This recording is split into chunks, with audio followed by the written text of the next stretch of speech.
sur Facebook ou bien sur YouTube. Et puis, de toute façon, toujours rester connecté avec nous sur diverses plateformes nous, que ce soit sur Facebook. Sous Alter Radio, l'IFE. C'était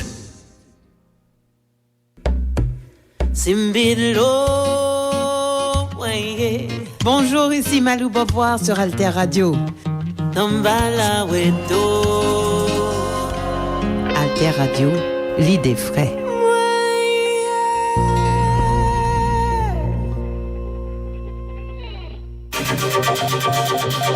La plateforme Alter Press, Alter Radio, leader de l'information utile et de la diffusion des idées en Haïti. Alter Press depuis 2001, pionnière de l'information en ligne. Alter Radio depuis 2015, pionnière de l'information web radio en ligne. Alterpress.org, alterradio.org. Sur les ondes 106.1 FM à Port-au-Prince. La plateforme Alter Press, Alter Radio pour l'émergence d'une population bien informée. Bien informée. La plateforme Alter Press, Alter Radio, leader de l'information utile et de la diffusion des idées en Haïti.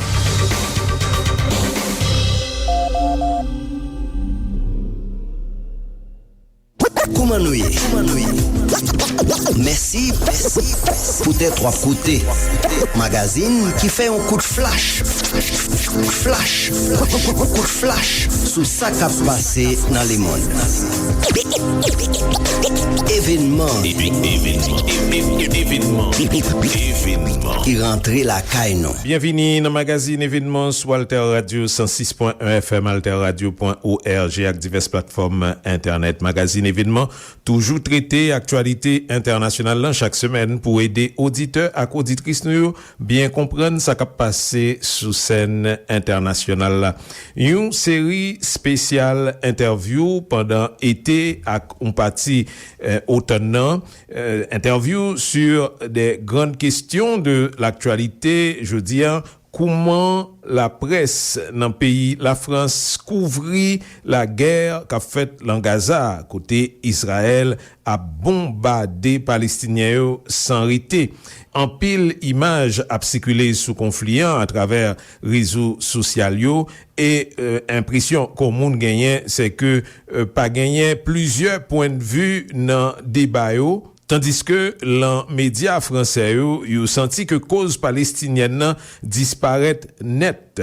En même temps, analystes fait quoi que politique la France sous question ça sont politiques qui en faveur Israël net, particulièrement depuis le Nicolas Sarkozy était président la France. Pourtant, opinion publique française, c'est pas l'orientation ça lié d'après même observation qui fait yo. Alors, comment la presse dans le pays la France couvrit conflit Israël-Palestine et au-delà de couverture ça, lui-même qui perspective qui gagnait pour évolution conflit. C'est des questions qui posaient pour la société française, mais qui adressaient tout, dans une certaine mesure, au monde entier. Et c'est Alain Grèche, journaliste, fondateur et directeur Orient 21. Nous songez, nous t'éconnons l'île, c'est ancien rédacteur en chef Le Monde diplomatique. Lui a fait une conversation avec Pascal Boniface, l'IRIS, Institut de Relations Internationales Stratégiques. Bonjour Alain. Bonjour Pascal. Tu étais très longtemps rédacteur en chef du Monde diplomatique. Tu as créé, tu diriges maintenant la revue Orient 21, qui est une revue en ligne. Et tu viens de publier ce livre, Palestine, un peuple qui ne veut pas mourir. Il y a beaucoup de Palestiniens qui meurent en ce moment, mais en tant que peuple, la Palestine ne veut pas mourir. Alors, peut-être déjà, Alain, tu as fait ce bouquin, ça fait quand même des années, pour ne pas dire des décennies, que tu travailles sur ce sujet. On peut dire quand même que tu as une connaissance assez importante de ce sujet. Tu ne me démentiras pas, du moins les gens te le reconnaissent. On te voit pas beaucoup dans les médias, tu n'interviens pas beaucoup. C'est toi qui refuses, ton statut d'intellectuel ne te permet pas d'aller devant des milliers de grands publics. Alors, qu'est-ce qui se passe ? Je suis pas invité, c'est aussi simple que ça. C'est-à-dire, depuis le 7 octobre, j'ai eu 2 courses d'intervention à France Info, rien à France Inter, rien à France Culture, je ne parle même pas des télévisions, aucune des émissions politiques qui ont parlé de la Palestine. C'est une censure politique. Et je trouve que ce qui est grave, c'est pas... Moi, je défends un point de vue, je veux dire, il est informé, on peut être d'accord ou pas d'accord, mais c'est au moins une manière de voir les choses. Et que le service public refuse en fait le pluralisme, refuse qu'il y ait un certain nombre de points de vue, parce que, il faut dire pourquoi, c'est que moi je pense que le service public a une vraie responsabilité dans, je dirais pas directement dans le génocide, c'est pas eux qui l'ont fait, mais ils ont créé une atmosphère qui permet de justifier le soutien de la France à une politique génocidaire. Et il a fallu 3 ou 4 mois, disons, comme je dis, au bout de 15 000 Palestiniens tués, c'était un peu trop. Et à ce moment, on a commencé à avoir un changement de ton dans les médias, mais avec 2 éléments qui me semblent importants. Un, c'est qu'il n'y a aucune autocritique sur tous les mensonges qui ont été racontés pendant... Les bébés dans le four. Les bébés dans le four, les 40 bébés décapités, etc., etc. Et qu'aujourd'hui, on a l'impression que c'est une question humanitaire. C'est-à-dire, oui, c'est pas bien, il y a des enfants qui meurent. Finalement, les images qu'on voit depuis le premier jour, c'est parce qu'elles sont filmées, comme dit l'avocat irlandaise qui a défendu l'Afrique du Sud à la Cour internationale de justice. C'est la première fois dans l'histoire qu'on a un génocide filmé en direct par ses victimes qui appellent au secours et on ne répond pas. Donc, on avait tout ça, quoi. Et on a tout ça pas tellement sur les médias, c'est plutôt sur les réseaux sociaux. Oui. Non, mais les images, on pouvait trouver. Oui, je veux dire, d'accord. Personne, je n'ai pas vu de grandes protestations sur le fait que les journalistes sont interdits d'aller à Gaza. C'est une décision israélienne. On dirait qu'il y a des risques, mais c'est les journalistes qui ont à décider s'ils peuvent prendre le risque, leur rédaction, etc. Mais là, c'est interdit. C'est interdit, évidemment, parce qu'ils ne veulent pas qu'on monte des images. Et l'autre aspect, c'est qu'il y a des journalistes en Palestine. Par exemple, le journal Orient 21, on a depuis 3 mois un correspondant qui est un Palestinien, qui nous envoie 3 fois par semaine des chroniques de la vie quotidienne à Rafah, sous les bombes, etc. Et pourquoi les médias français l'ont pas fait ?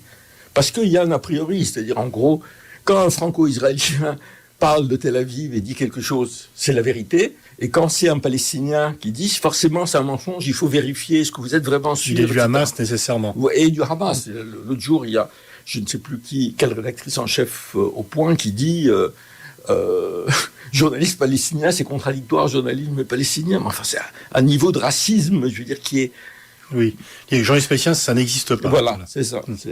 Il y en a une qui a été assassinée par l'armée israélienne il y a peu de temps. Il y a 106 journalistes On ne sait pas vraiment, parce qu'on ne connaît pas le chiffre, mais enfin, il y a plus de 100 journalistes. Je crois qu'il n'y a pas eu de conflit depuis la Seconde Guerre mondiale où il y a eu autant de journalistes tués. Je ne crois pas. Mais donc, comment expliquer, c'est que ce que tu dis n'est pas audible par les médias, tu sens le soufre, tu viens apporter une parole qui est considérée comme étant trop proche des Palestiniens ou trop proche... Oui. Parce que quand tu connais bien les journalistes, est-ce que des fois tu dis avec eux, là en fait, pourquoi vous m'invitez pas, ou pourquoi votre rédaction ne m'invite pas ? Qu'est-ce qu'ils te disent ? Écoutez, moi d'abord, j'ai pas tellement de relations personnelles avec des journalistes, mais je crois que c'est clair, c'est-à-dire que le problème c'est pas forcément ce que tu dis, c'est le récit que tu fais. À partir du moment où tu refuses le récit, Hamas, c'est une organisation terroriste, point final, et à partir de là, on peut discuter. Tu es suspect d'être sympathisant, non seulement des Palestiniens, mais il y a aussi une autre dimension, la dimension islamique. C'est-à-dire que moi, je pense qu'une des raisons de la politique française et de son tournant de plus en plus pro-israélien, c'est que la direction française, les élites, une partie des journalistes pensent que nous sommes dans une guerre de civilisation contre, alors on va dire le terrorisme islamique, l'islamisme, mais en fait contre les musulmans. Et donc ça, c'est un discours qu'ils sont absolument incapables d'écouter. En gros, vous êtes un islamo-gauchiste, vous êtes des complices des terroristes. Alors que tu es juif, par ailleurs. Oui, mais donc, je veux dire, c'est-à-dire, effectivement, par rapport à un certain nombre de gens qui sont accusés d'être antisémitisme, je dirais, j'ai une grande force parce que moi, ça me fait rien. Mais il y a des gens réellement, moi j'ai été frappé autour de moi, des gens qui ont été accusés d'antisémitisme. c'est très difficile à supporter parce qu'il n'y a rien de plus grave en France. Je peux en parler en connaissance de cause. Oui, je sais. Moi, franchement, ça m'atteint pas. Mais voilà, c'est l'idée de tenir. Et puis l'idée de tenir un discours qui est un discours, c'est-à-dire à la fois on nous dit ne tenez pas un discours communautaire, etc. Et quand vous tenez un discours en disant parfois je dis moi je sais pas d'être pro-palestinien ou anti-palestinien, c'est pour le droit international. C'est la France qui a voté depuis 50 ans toutes les résolutions sur le droit à l'autodétermination des Palestiniens, sur la nécessité des 2 États, etc. Et c'est elle et on soutient un gouvernement qui dit ouvertement, d'ailleurs, c'est pas qu'il s'en cache, il dit il veut pas d'État palestinien. Et nous on dit non, il faut négocier avec eux. Il faut négocier avec Netanyahou, mais il faut pas négocier avec le Hamas, c'est quand même un peu étrange. Ça fait quand même des années que tu travailles sur ce sujet. Bon, on peut dire qu'il y a toujours eu un tropisme plus favorable à Israël dans la presse. Quand De Gaulle rompt avec Israël en 67, la presse ne soutient pas De Gaulle. De Gaulle est critiqué par la presse, mais il le fait néanmoins. Ouais. Alors, c'est intéressant de voir parce que c'est aussi ça permet de répondre à un certain nombre de questions sur le lobby, le poids du lobby, etc. En 67, en fait, il y a 2 forces contre la politique israélienne. C'est le Parti communiste, qui est à l'époque une vraie force, et De Gaulle.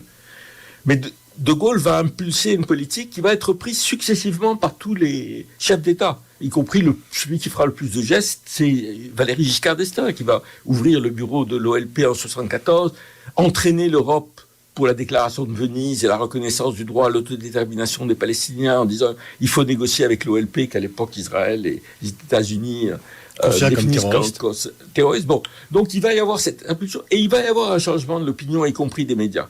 Moi je l'ai vécu parce que j'étais partie prenante, mais dans les années 80, sous l'impulsion du travail de solidarité avec les Palestiniens, le siège de Beyrouth en 82, la première intifada, on a senti réellement un changement dans les médias. C'est-à-dire, malgré tout le poids des lobbies et tout, quand même la presse était devenue un peu plus ouverte. Et puis, je pense que ça a basculé. On ne peut pas dire une date, mais en gros, autour de l'arrivée de Nicolas Sarkozy à la présidence et le début de tous les discours sur la guerre contre le terrorisme. Il faut rappeler que ce discours, il est forgé par Netanyahou lui-même. Par Sharon aussi, en 2001. Oui. Nous avons notre Ben Laden, il s'appelle Arafat. Mais théoriquement, il y a un livre qui est sorti, qui est dirigé par Netanyahou, qui s'appelle « How the West Can Win », comment l'Occident peut gagner. À l'époque, il faut lutter contre le terrorisme, mais le terrorisme, c'est l'Union soviétique. Et puis 10 ans après, ils vont changer, c'est dire il faut lutter contre le terrorisme, c'est les islamistes, c'est l'Iran, c'est l'Irak, ça dépendait des moments. Et ce discours qui, dans un premier temps, est refusé parce que c'est un discours primaire et qui nous entraîne dans une guerre sans fin, parce que comme on ne sait pas ce que c'est le terrorisme, on est dans l'idée qu'on lutte contre le mal, quoi. Mais petit à petit, c'est ce qui va s'imposer comme discours. Et Netanyahou, dans l'intervention qu'il fait à TF1, dit nous défendons la civilisation judéo-chrétienne. Moi, je ne sais pas ce que c'est franchement la civilisation judéo-chrétienne. Comme je dis, les Juifs qui ont été persécutés depuis des siècles sur ce continent doivent se retourner dans leur tombe. Mais c'est de nous engager dans une guerre de civilisation. Et je pense que ce qui a changé, c'est qu'avant, on voyait, disons dans les années 70 et 80, le gouvernement français n'était pas anti-israélien, il n'était pas anti-occidental, il n'était pas anti-américain, mais il voyait le conflit comme un conflit d'occupation. Il y a un peuple occupé, il faut qu'il ait ses droits, il faut qu'Israël ait la paix et la sécurité, mais aujourd'hui on ne le lit plus comme ça. On le lit comme un des fronts de la guerre contre le terrorisme. Et si on est dans cette guerre mondiale contre le terrorisme, oui, Israël est notre allié. Ou on peut dire que aussi les destructions qui sont en train d'être commises, les morts de civils nourrissent autant le terrorisme qu'ils ne le combattent. Oui, mais si tu veux, ce qui me gêne dans le terrorisme, c'est pas une idéologie. C'est-à-dire, comme je dis parfois, je connais pas d'organisation qui fait du tu vois, il y a des organisations communistes, socialistes, nazis, mais des organisations terroristes. Alors, moi, je préfère le crime de guerre et crime contre l'humanité parce que c'est défini en droit international, alors que le terrorisme. Mais ça revient à ce que je disais tout à l'heure. Tant que le peuple palestinien sera sous occupation, il y aura des formes d'action violente. Le moment où l'OLP a renoncé au terrorisme, c'est quand on a ouvert des perspectives politiques et diplomatiques, et c'est la France qui a joué un rôle majeur là-dedans. Aujourd'hui, on ferme toutes les portes. On dit des fois, les gens me disent qu'est-ce qui s'est passé le 7 octobre? Et moi, je leur réponds, mais qu'est-ce qui s'est passé le 6? Est-ce qu'on était à la veille de la levée du blocus de Gaza? Est-ce qu'on était à la veille de la création d'un État palestinien? Est-ce qu'on pense que c'est normal qu'on puisse rester 50 ans sous l'occupation, à tel point que, comme vous savez, la Cour internationale de justice doit se prononcer pour savoir si on peut encore parler d'occupation avec la politique israélienne. Donc voilà, on est dans une situation où l'oppression engendre la violence.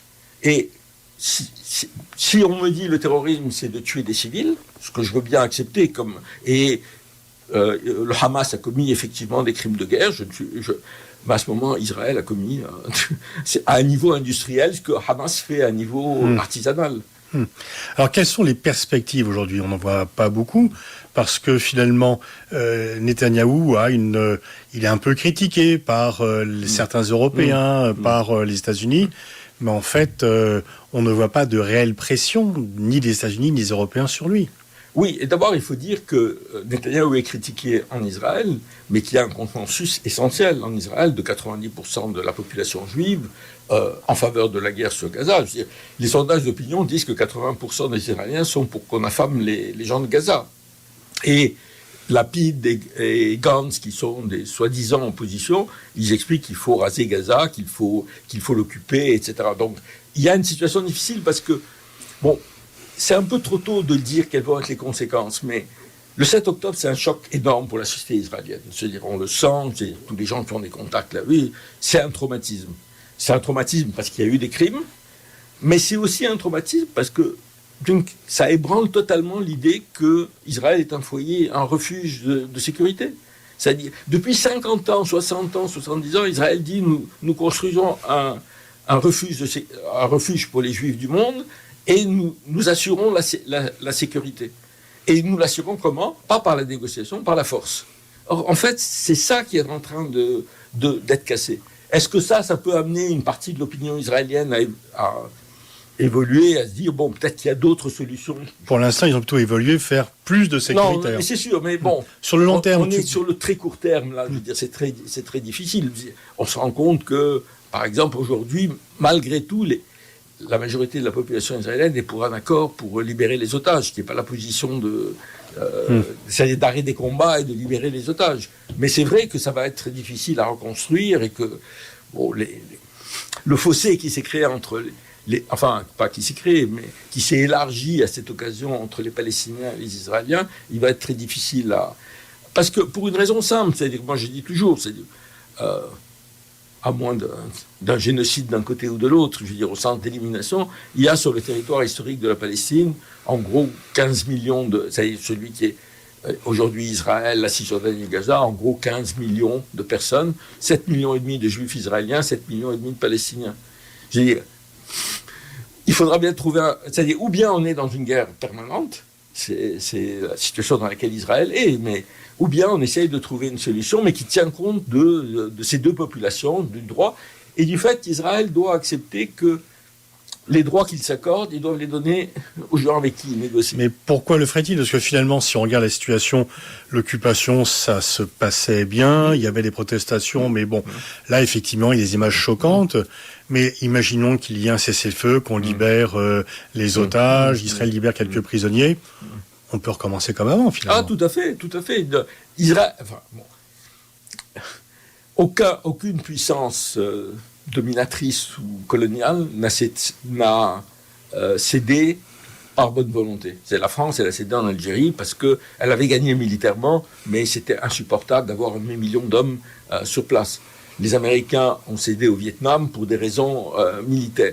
Là, comme tu dis, tu as raison, c'est-à-dire depuis 10 ans, je dirais, Israël a le beurre et l'argent du beurre. C'est-à-dire, ils ont l'occupation que la plupart des Israéliens ne voient même pas. Il y a des routes de contournement, etc. Et ils ont la reconnaissance de la communauté internationale et des Européens et des Occidentaux. C'est ça qui est en train de bouger. C'est-à-dire, moi, je pense réellement qu'il y a un choc dans les pays européens on a vu un certain nombre d'entre eux qui commencent à prendre des mesures de rétorsion. L'Union européenne, pour la première fois, parle de suspendre l'accord d'association. C'est seulement ces pressions, moi je suis convaincu qu'elles ne sont pas suffisantes à entraîner la paix, mais il faut quelque part que les Israéliens se disent, est-ce qu'on est prêt à payer le prix de cette occupation ? Israël peut très bien vivre comme un État un peu paria, extrêmement impopulaire, mais ils ont l'arme nucléaire, ils ont une défense, ils vont établir des relations avec les États-Unis.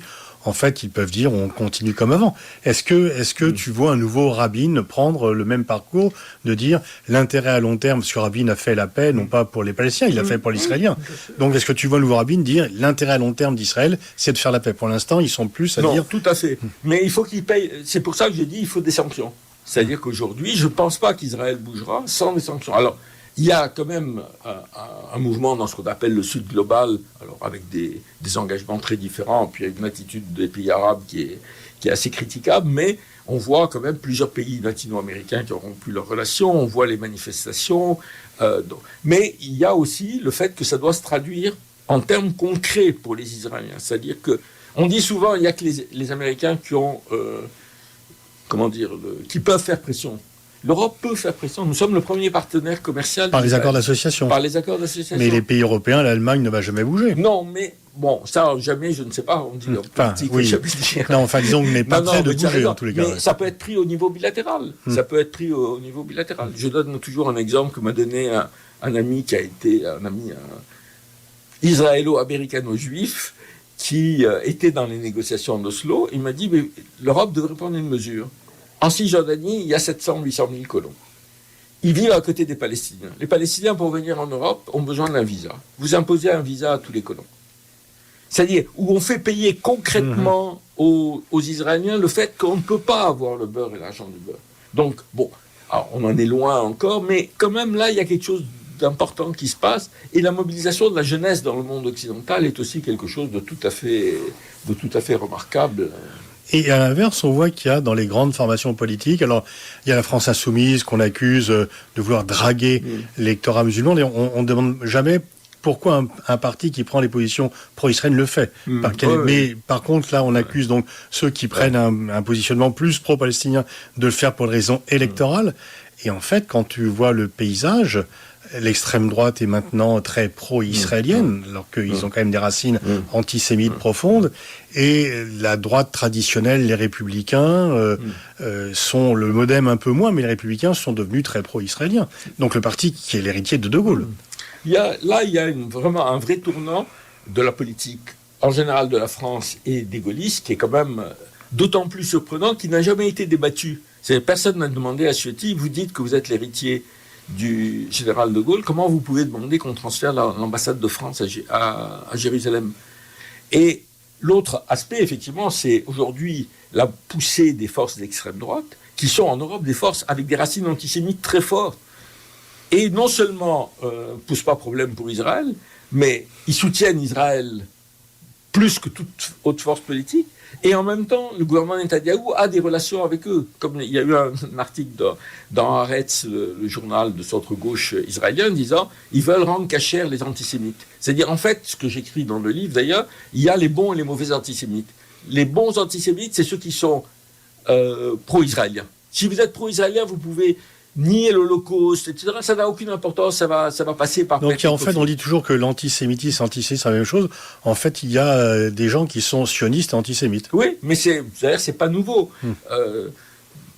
J'avais travaillé sur l'histoire des relations franco-israélo-palestiniennes. En 1967, Xavier Vallat, qui est l'ancien commissaire aux affaires juives, qui a une responsabilité dans les déportations, fait un éditorial, je ne sais plus si c'est Rivarol ou Présent, c'est mes raisons d'être sioniste.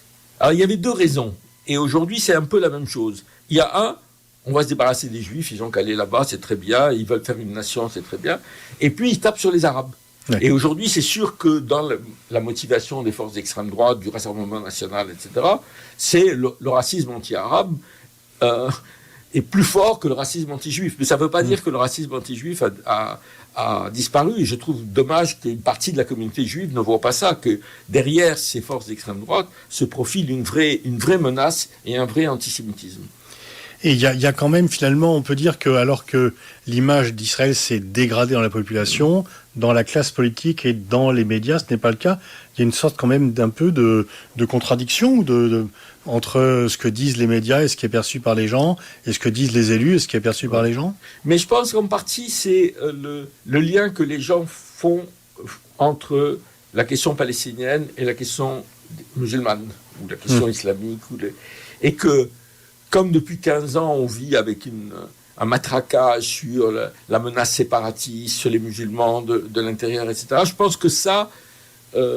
moi, j'aime la formule de Daniel Schneiderman qui disait « Quand on parle des banlieues et quand on parle de Gaza, dans les chaînes d'information continue, c'est le même langage. » Et je pense que ça a poussé les gens au soutien à Israël, c'est-à-dire l'idée qu'ils combattent les barbares, quoi. Tu dis dans le livre que quelqu'un qui revient qui accompagnait Gorbatchev dit mais c'est bizarre, vous n'avez aucune censure dans notre pays et tout le monde pense pareil. Oui, c'est une anecdote que m'avait racontée un ami soviétique, mais bon, je ne sais pas si elle était vraie, mais elle était intéressante parce qu'elle dit quelque chose du système médiatique français. C'est-à-dire, c'est une délégation soviétique qui fait un tour aux États-Unis. Et on leur demande à l'issue de ça, qu'est-ce que vous en pensez ? Le journaliste soviétique dit, mais c'est extraordinaire, vous n'avez pas de censure, et tout le monde pense pareil. Alors, c'est pas tout à fait le cas. Moi, je peux parler. Il y a la chaîne que tu fais, il y a Blast, il y a Le Monde Diplo, etc. Il y a des voix dissidentes, mais elles ne percent pas. Elles ne percent pas, en tous les cas, au niveau des médias officiels. Et on a l'impression qu'elles ne font pas partie du débat. Alors que si on va justement sur les réseaux sociaux, on se rend compte que pour une partie de la population, elles font vraiment partie du débat. Mais il y a comme une omerta. Et quelque part, je me dis, mais parfois, notre classe politique, elle ne le voit pas. Parce que cette classe politique, elle écoute France Inter, elle écoute LCI, elle écoute... Et finalement, elle a l'impression que c'est ça le vrai débat et qu'en dehors de ça, c'est quelques excités, alors que ça représente, je pense, une partie importante de la population. Et on a vu quand même beaucoup de gens venir justifier les bombardements de civils qui sont juste des crimes de guerre selon le droit international, sans jamais... Donc, bien sûr, l'apologie du terrorisme est condamnée, et on peut juger que c'est normal, et qu'il y a des lois d'ailleurs pour cela, mais il n'y a pas de sanctions contre l'apologie des crimes de guerre. Oui, alors que pour moi, c'est la même chose. C'est-à-dire, comme je dis, le terrorisme, pour moi, j'aime pas la formule. Oui, le Hamas a commis des crimes de guerre, mais si vous condamnez les crimes de guerre qui ont été commis par le Hamas, condamnez les crimes de guerre israéliens qui sont 30 fois plus importants. Mais ça touche une autre question qui moi, me semble importante et qu'a dit le procureur de la Cour pénale internationale quand il a demandé à la Cour d'émettre des mandats pour poursuivre Netanyahou et Gallant, le ministre de la Défense israélien. Il a dit, j'ai eu des messages d'un certain nombre de dirigeants européens qui disaient, écoutez, occupez-vous de ce qui se passe en Afrique et pas chez nous. Et il y a l'idée quand même que le droit international ne s'applique que... C'est la première fois qu'un dirigeant pro-occidental, parce que pour l'instant avec des Africains, ou Milosevic et Poutine. Là, pour la première fois, un dirigeant lié aux Occidentaux on lui demande est-ce que ça marchera, on demande son inculpation. Oui. Et c'est pour ça que je pense, je termine le livre sur Gaza, je pense que ce qui se joue à Gaza, c'est beaucoup plus important que Gaza et les Palestiniens, qui est déjà très important. C'est l'avenir du système international.